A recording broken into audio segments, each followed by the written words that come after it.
Hi student, GIT के online class में आप लोग का स्वागत है। और आज के क्लासेस में हम लोग जानने वाले हैं कि कैसे टैली में कंपनी क्रिएट करने के बाद जीएसटी फीचर इनेबल करते हैं और इनेबल करने का क्या प्रोसेस है, क्योंकि जब तक जीएसटी फीचर्स इनेबल नहीं करेंगे तब तक हम लोग अपनी कंपनी में जीएसटी से रिलेटेड कोई वर्क नहीं कर पाएंगे। मतलब कल जो हमने कंपनी बनाना बताया था, उस कंपनी में अगर जीएसटी से रिलेटेड कोई काम करना है तो आप काम नहीं कर सकते। क्लियर है? तो सभी लोग बना लिए होंगे। अब कैसे इनेबल करेंगे, क्या प्रोसेस है, बहुत सिंपल है, आप आसानी तरीके से इसको कर ले जाओगे। तो चलिए टैली पे आते हैं। जाओ, ठीक है, ध्यान देना। और यहाँ पे सबसे पहले क्या करना है हमको, कंपनी को सेलेक्ट करना है। तो मैंने बताया था कंपनी को सेलेक्ट करने के मतलब जिस कंपनी में काम करना पहले सेलेक्ट करना पड़ेगा। तो हम कंपनी को ओपन करेंगे तो हमारा कंपनी पहले से खुला हुआ है, लेकिन अगर फिर से बता दे रहा हूं कि आप कंपनी बनाया होगे तो Alt + F3 बटन दबाओगे, फिर उस ड्राइव में जाओगे जहां पे आपने बनाया है और जिस नाम से बना के रखा है, डी ड्राइव में आए और टैली 11 AM के नाम से बनाया था, यही था ना, उसको ओपन किया। अब इसमें हमको कंपनी फीचर्स इनेबल करना है और जीएसटी से रिलेटेड। तो ध्यान देना, इसके लिए आपको इसी कंपनी पे क्लिक करना होगा। ध्यान देना, इसी कंपनी पे क्लिक करना होगा और इसी कंपनी पे क्लिक करने के बाद यहीं पे देखो ऑप्शन दिखाई दे रहा है फीचर्स। क्या दिख रहा है? फीचर्स। और शॉर्टकट की क्या दिख रहा है? F11। मतलब फीचर्स को इनेबल करना है कंपनी से रिलेटेड, तो आप F11 भी दबा सकते हो या यहाँ पे जाके क्लिक भी कर सकते हो। तो चलिए हम यहाँ पे क्लिक करते हैं और क्लिक करते ही हमारे सामने कुछ ऐसा इंटरफेस आएगा। अब ध्यान देना, यहाँ पे लिखा है टैक्सेशन और enable goods and service tax. तो हमको करना क्या है, यहाँ पे यस करना है, अगर नो हो तो, और यस है तो भी कोई दिक्कत नहीं, यहाँ पे क्लिक करके इंटर बटन दबाना है, क्योंकि जीएसटी से रिलेटेड फीचर से यहीं पे इनेबल होगा। अब इंटर दबाएंगे।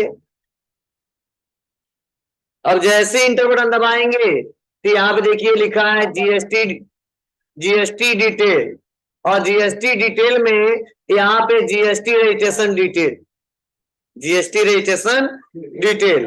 तो यहाँ पे देखो पूछा जा रहा है स्टेट, क्या है? स्टेट। तो स्टेट में आपका जो कंपनी बना है, जिस स्टेट में बनाया हो, ठीक है, वही स्टेट यहाँ पे शो होगा। अगर गलती से दूसरा सेलेक्ट हो गया है तो आप उसको सही कर लेना। तो हमारा क्या है कंपनी का स्टेट? डी, तो वही रहने देंगे। उसके बाद से नेक्स्ट अगला ऑप्शन है रजिस्ट्रेशन टाइप। क्या है? Registration type. तो याद करो मैंने पढ़ाया था आपको कि जब जीएसटी में रजिस्ट्रेशन कराएंगे, क्या जब जीएसटी में रजिस्ट्रेशन कराएंगे तो दो ऑप्शन मिलेंगे हमको कि आप रेगुलर में जाना चाहते हो या कंपोजिशन में।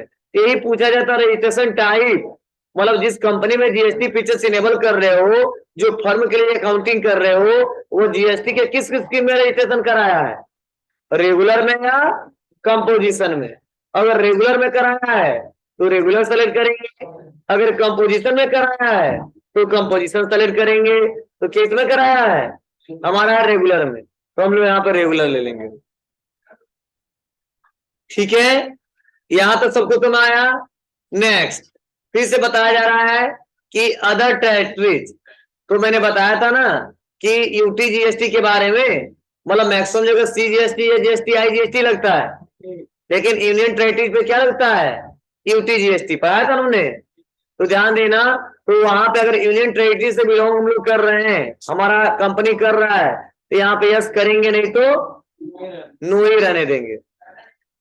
उसके बाद से नेक्स्ट जीएसटी एप्लीकेबल फ्रॉम मतलब आप अपनी कंपनी में जीएसटी कब से एप्लीकेबल करना चाहते हो? तो जब से हम काम करना है हमको, और जब से व्यापार स्टार्ट हुआ है तभी से करना चाहते हैं। तो क्या किया हमने, 1 अप्रैल ही रहने दिया। अगर मान लो आपका व्यापार मई में स्टार्ट हुआ है तो आप लोग 1 मई ले लेना।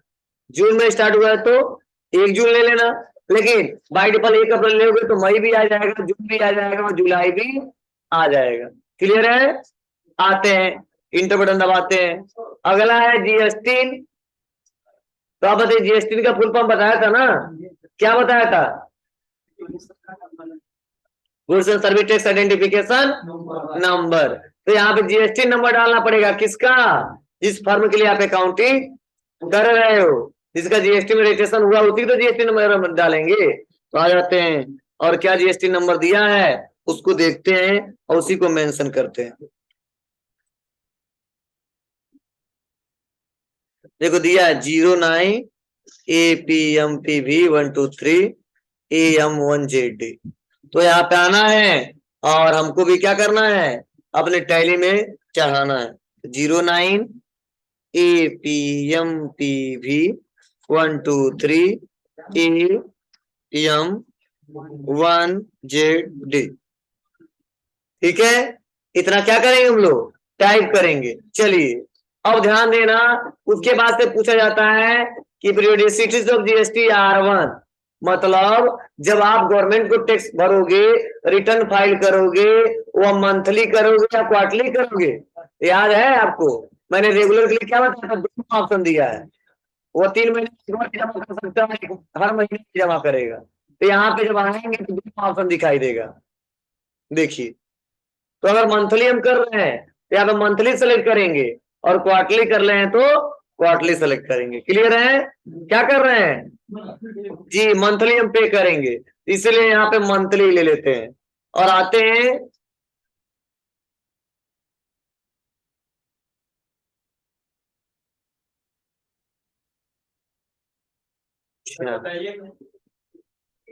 इतना अभी टाइम नहीं बाबू।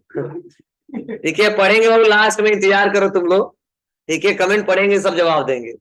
ठीक है, आइए आते हैं। उसके बाद से यहाँ पे लिखा है क्या, तो यहाँ पे हम लोग हमारा जो फॉर्म है वो कैसे कर रहा है, मंथली ना। तो यहाँ पे लेंगे क्या, मंथली। और यहाँ पे एडिशनल फीचर्स, मतलब इनके अलावा भी बहुत सारे एडिशनल फीचर्स हैं जो हमारे रिक्वायरमेंट के आधार पे, अगर वह ऐसा हमारा कंपनी वैसा काम कर रहा है तो वहां पे इनेबल करना होगा। जैसे देखो पहला ऑप्शन लिखा गया है, set alter GST rate detail. तो अगर तुम चाहोगे तो यहाँ पे इसको यस कर सकते हो, लेकिन मैक्सिमम जगह हम लोग नो करते हैं। क्यों, बता रहा हूँ। ठीक है, जब चर्चा कर रहा हूं तो बताऊंगा नहीं इसका मतलब क्या है। चलिए ध्यान दीजिएगा। तो यहाँ पे सेट अल्टर जीएसटी रेट जो डिटेल दिया है वो वहां पे यस करेंगे कि जो मेरा ऐसा फर्म है जब किसी एक ही जीएसटी रेट पे डील करता हूं। जैसे मान लो हमारा एक व्यापार है और मैं कपड़े का व्यापारी हूं और जाकर मैं कपड़ा खरीदता और बेचता हूं, तो वहां पे कपड़े पे एक फिक्स परसेंट रेट है, ठीक है ना, 12%। तो आप बताइए कि यह जो हमारा ऐसा व्यापार है कि उसके अलावा दूसरा कोई हम गुड्स बेचते ही नहीं, आना खरीदते हैं, एक ही प्रोडक्ट पे और एक ही जीएसटी रेट पे डील करते हैं। तो उसके लिए यह ऑप्शन दिया गया है कि set alter GST detail rate को आपको यस कर देना होगा, और यस करते ही रेट बता देना होगा 12% पे डील करते हो कि 18% पे कि 28% पे कि 5% पे कि 3% पे। ठीक है, लेकिन अगर आपका ऐसा व्यापार है कि हमारे पास जो गुड्स बेचते हैं 3% वाला भी है, 5% वाला भी है, 12% वाला भी है, 18% वाला भी है, तो वहां पे अगर यह क्या करते हो, फीचर्स इस्तेमाल करते हो तो बेटर तरीका नहीं रहेगा। समझे? इसीलिए इसको हम लोग क्या करेंगे, नो ही रहने देंगे। यस करने से पूछा जाएगा रेट बताइए। ठीक है, तो ऐसा कभी आता नहीं, हर व्यापारी चाहता है कि मैं ज्यादा से ज्यादा प्रोडक्ट पे डील करूं, और कोई जरूर नहीं कि हर एक प्रोडक्ट पे 1% जीएसटी है। हाँ, जो ऐसा लग रहा है कि नहीं एक ही है तो आप कर सकते हो। ठीक है, तो आइटम में भरने की जरूरत नहीं पड़ेगी, अपने आप वो क्या करेगा, एक ही रेट हमेशा उठाएगा। ठीक है, लेकिन आइटम पे भरते हैं तो फायदा क्या होता है, जिस आइटम पे जितना % जीएसटी रेट रहता है वो हमारा मेंशन होता जाता है और आता जाता है। पढ़ाएंगे आगे, ठीक है, अभी पढ़ाए नहीं है।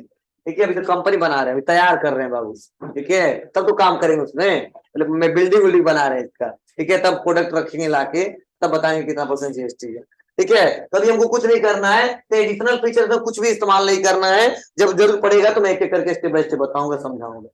आगे बढ़ते हैं। हाँ, इनवाइस से रिलेटेड आपको आना चाहिए, तो इनवाइस के बारे में पढ़ाया था हमने ना। इनवाइस में जीएसटी में कितने टाइप के इनवाइस? 2 टाइप्स के, कौन कौन से? हाँ, टैक्स इनवाइस और बिल ऑफ सप्लाई। पढ़ाया था कि नहीं पढ़ाया था? वही कह रहा है कि इनवाइस फीचर, मतलब अपने इनवाइस से रिलेटेड हम क्या करने वाले हैं, कुछ फीचर इनेबल और डिसेबल करने वाले हैं। क्या ध्यान देना, यहाँ पे बोला गया ईबे बिल एप्लीकेबल, मतलब ईबे बिल इलेक्ट्रॉनिक बिल होता है, और ये एप्लीकेबल कब करना होता है, ध्यान देना, ये तो अभी पढ़ने वाले नहीं है, वो लास्ट में, तो जब सब टैली खत्म हो जाएगा तब लास्ट में इसके बारे में पढ़ाएंगे, यहाँ थोड़ा सा समझिए। मतलब ईबे बिल बोलता है इलेक्ट्रॉनिक, मतलब जब आप एक ही ट्रांजेक्शन में, मतलब एक ही इनवाइस में 50,000 से ज्यादा का गुड्स बेच दे रहे हो, ठीक है, उसके लिए गवर्नमेंट ने ऐसा रूल बनाया है कि ये बिल जरूरी है कि आपको जनरेट करना पड़ेगा, मतलब ऑनलाइन बिल जनरेट करना पड़ेगा, इस कंप्यूटर से करना होगा, लेकिन इंटरनेट के माध्यम से करना होगा, नॉर्मल किसी सॉफ्टवेयर पे आपको नहीं करना है, इसके लिए ये बिल एप्लीकेबल है। अब कब एप्लीकेबल है? जब वही सामान हम लोग गाड़ी से भिजवाते हैं, कहाँ पे? पटवाना से गोरखपुर, गोरखपुर से रामकोला, या अगर कहीं भेजवा रहे हैं तो वहां पे अगर रास्ते में कोई पकड़ लेता है तो सोशल में पूछेगा बाबू ईबे बिल है कि नहीं, इलेक्ट्रॉनिक बिल जनरेट किया है कि नहीं, मतलब जिससे वेरीफाई किया जा सके कि रियल में खरीदा और इतना ही का माल इसमें पड़ा हुआ है। जब डाउट होगा तो देखेगा जाके, ज्यादा होगा तो पकड़े जाओगे, और उतना ही होगा तो कोई दिक्कत नहीं है। तो ऐसा जीएसटी में जब से आया जीएसटी ना, तब से ऐसा रूल लगा दिया गया कि जरूरी, ठीक है। तो यह लिमिट दिया गया 50,000, कितने पे दिया गया है? 50,000 पे। तो आप इस समय कर भी सकते हो यस या नो, लेकिन यस करना ही करना पड़ेगा कि जरूरी है, नहीं करोगे तो दिक्कत होगी। इसीलिए बाई डिफॉल्ट टैली सॉफ्टवेयर में क्या है? यस है। तो कह रहा है ईबे एप्लीकेबल, मैंने बोला यस। कि फिर से कह रहा है एप्लीकेबल फ्रॉम, कब से एप्लीकेबल हो? जब से व्यापार कर रहे हैं, जब से स्टार्ट कर रहे हैं, जब से अकाउंटिंग करेंगे तभी से होगा। तो 1 अप्रैल ही रहने देते हैं, क्लियर है? फिर से बताया जा रहा है कि देयर सोल लिमिट इंक्लूड, मतलब यहाँ पे ध्यान देना कि पूछा जाता है कि जो यह इंक्लूड होगा ईबे बिल किस पे होगा, इनवाइस वैल्यू पे, तो टोटल जो इनवाइस वैल्यू आएगा उस पे होगा, कि taxable and exempted goods value पे। पढ़ाया था टैक्सेबल क्या होता है, एग्जेम्प्टेड क्या होता है, तो उस पे होगा कि टैक्सेबल गुड्स पे होगा। तो हमेशा ये टोटल इनवाइस पे होता है, किस पे होता है? टोटल इनवाइस, इसीलिए क्या रखेंगे? Invoice value. उसके बाद से कर लिमिट, तो लिमिट हमने बताया है, पहले ही बता दिया 50,000, और रियल में अभी चल रहा है रूल, क्या चल रहा है? 50,000, ठीक है। और टोटल इनवाइस अगर मान लो जो ट्रांजेक्शन कर रहे हैं और एक ही बिल में कितने का? 50,000 से, या छोटे छोटे टुकड़े में भी करोगे ना, अगर उस गाड़ी में 50,000 से ज्यादा माल लदा है तो ये बिल जनरेट करना पड़ेगा। लेकिन यह जो ऑप्शन यह हमेशा नो आएगा कब? जब एक बिल में 50,000 ट्रांजेक्शन करेंगे तब। लेकिन उसी को टुकड़े टुकड़े में 10-10 कर देते हैं तो यह नो ऑप्शन नहीं आएगा, सेव हो जाएगा। लेकिन फिर भी गाड़ी से भिजवाएंगे तो जरूरी है ये बिल जनरेट करना पड़ेगा, क्लियर है? तो आगे बढ़ते हैं। फिर से पूछा जाता है कि अप्लीकेबल फॉर इंटर स्टेट, क्या यह रूल इंटर स्टेट में भी अप्लीकेबल होगा? यस कि नहीं होगा? हम अपने स्टेट में भी बेचेंगे, अदर स्टेट में भी बेचेंगे, ठीक है। कोई जरूरी कि अपने स्टेट में 50,000 से ज्यादा माल बेचेंगे, दूसरे में नहीं बेच सकते हैं? बेच सकते हैं। यही पूछा जा रहा है कि applicable for inter state, intra दिया है, ठीक है, तो भी है, तो इंट्रा भी रहे इंटर है, दोनों में है, ठीक है, चाहिए चाहे दोनों भी रूल है। उसके बाद इसका लिमिट क्या होगा? बोलिए। 50 ही रहेगा। उसके बाद से फिर से यहाँ पे अगला है, ठीक है, print eBay bill with invoice, तो हमें जब जरूरत पड़ेगा तो इनवाइस प्रिंट करेंगे, इसीलिए नो ही रहने देंगे, क्योंकि ये सब इलेक्ट्रॉनिक ऑनलाइन होता है। सॉफ्टवेयर में दिया लेकिन मान्य नहीं होता है, कहता नहीं है हमको ऑनलाइन यूजर पासवर्ड डाल के जनरेट करो, ठीक है। और ई इनवाइस एप्लीकेबल, इसको भी हम करते हैं नो, अभी अभी जरूरत नहीं है हमको, बस इंटर और कर देंगे यहाँ से एक्सेप्ट। मतलब अब हमने जीएसटी से रिलेटेड फीचर्स इनेबल कर लिया है, मतलब अब हमारा कंपनी जीएसटी से रिलेटेड काम कर सकता है। कब? आज से। कल जो हमने बनाया था कंपनी क्रिएट करना, और तुम सोचते कि उतना ही करने के बाद जीएसटी से रिलेटेड काम कर ले, तो आप नहीं कर सकते। लेकिन अब जितना हमने कर दिया है, आज बता दिया है, अब जीएसटी से रिलेटेड आसानी तरीके से आप काम कर ले जाओगे, वह सब कंट्रोल ए करके एक्सेप्ट कर लेंगे। पढ़ाया था हमने कि सेव करने के लिए, एक्सेप्ट करने के लिए शॉर्टकट की क्या होता है, कंट्रोल बस ए। क्लियर है, कोई दिक्कत नहीं है यहाँ तक। तो मैंने आपको कंपनी बनाने के साथ साथ और जीएसटी फीचर्स इनेबल करना भी हमने बता दिया। हाँ, अगर मान लो गलती से आपने क्या किया है, जीएसटी में कुछ गलत भर दिया इंफॉर्मेशन, अगर उसको सुधारना हो बहुत ज्यादा दिक्कत नहीं है, फिर से वहीं पे जाएंगे हम लोग, कहाँ पे, अपने कंपनी पे, और फिर से आ जाएंगे फीचर पे, फिर से आ जाएंगे यहाँ पे कर देंगे यस है और इंटर दबाएंगे, फिर से वही ऑप्शन खुल जाएगा और यहाँ पे भरना तो आसानी तरीके से भर सकते हैं। ठीक है, हो जाएगा बाबू। तो यह आप कर सकते हो आसानी तरीके से इसका इस्तेमाल। तो हमने आपको जीएसटी फीचर्स इनेबल करना बताया और यही देखो नोट्स में भी दिया है, एक एक करके क्या यस या क्या नो है कैसे बताया गया है। अब आगे बढ़ते हैं, ये आप लोग देख देख के कर लीजिएगा, इसके बारे में ये लिखा गया है कहाँ पे क्या क्या लेते हैं, ये मैंने आपको पढ़ा दिया।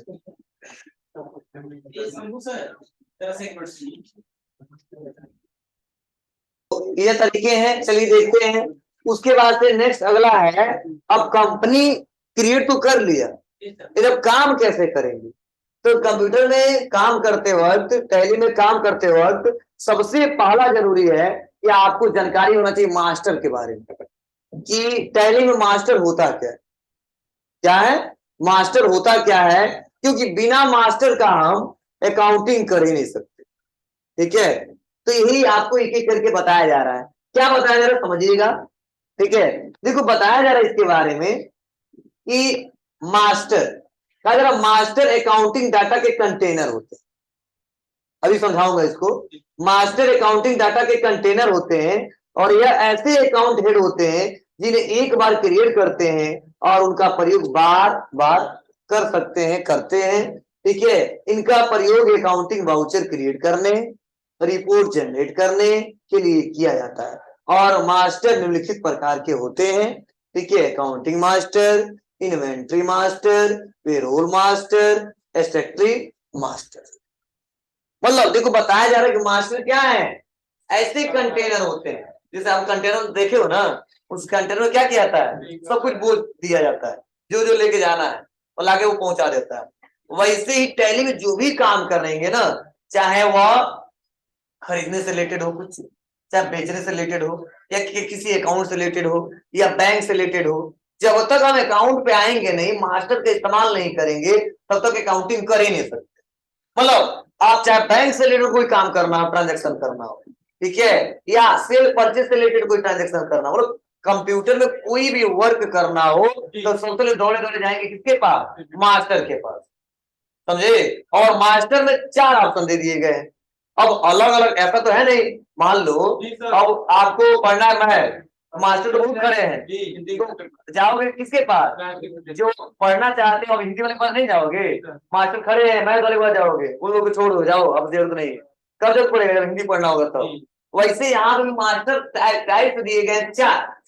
तो देखो अकाउंटिंग मास्टर जो होता है ना, वह ज्यादातर, इसका यहाँ पे स्क्रीनशॉट दिया गया है, अकाउंटिंग जो मास्टर होता है वह ज्यादातर कब यहाँ पे दौड़े दौड़े जाते हैं, जब कोई ग्रुप बनाना होता है।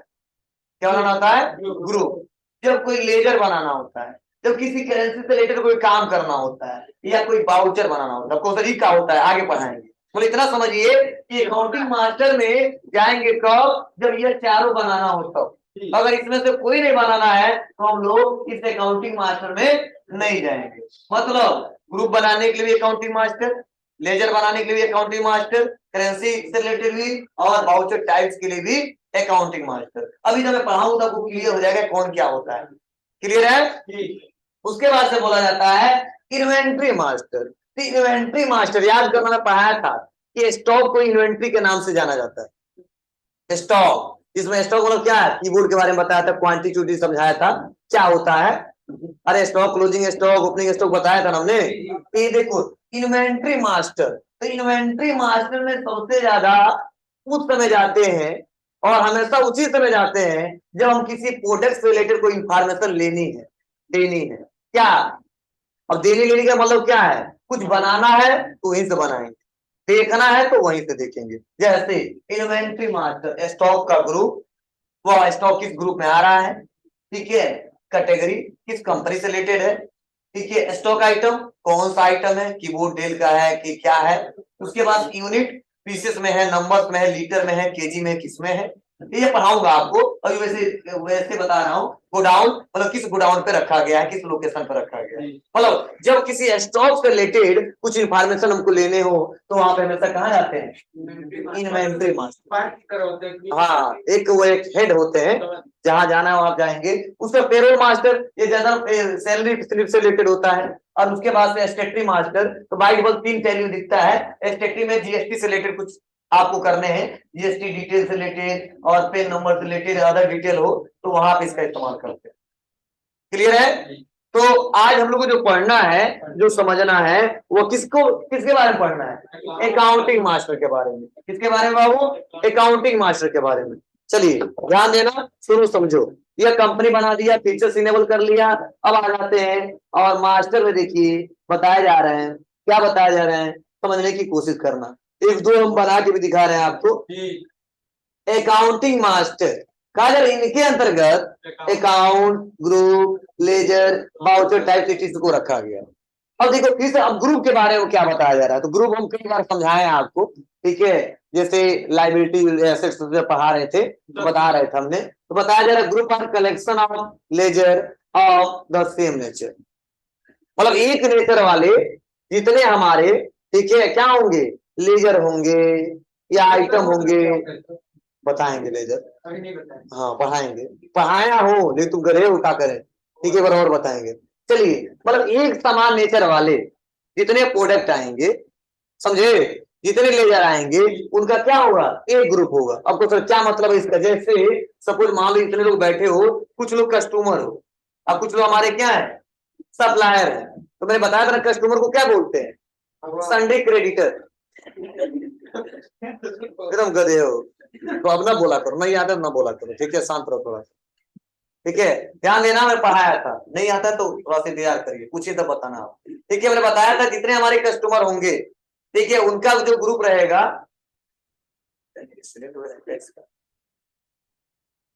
चोट लगा क्या जी,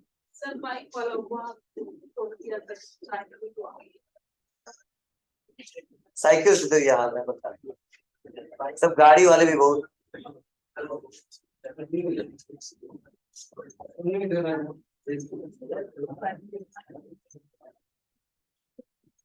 बहुत ही लगा है। कहाँ पे, यहाँ पे कि उधर,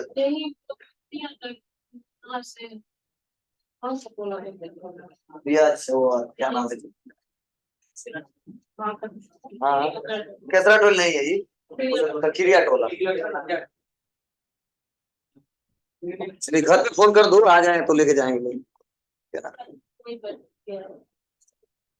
चलिए तो है, तो देखो प्राइमरी ग्रुप में 15 और सब ग्रुप में 13। ध्यान देना, प्राइमरी में कितने और सब में कितने, 13। क्लियर है। अब देखिए जो प्राइमरी ग्रुप है या मेन 13 या 15 जो है, और इसी के अंतर्गत सब ग्रुप भी बनाए गए। अब इन ग्रुपों का क्या यूज है, तो जहां जहां पे जैसा रिक्वायरमेंट होगा वहां उन ग्रुपों का इस्तेमाल करेंगे। तो मैंने कल आपको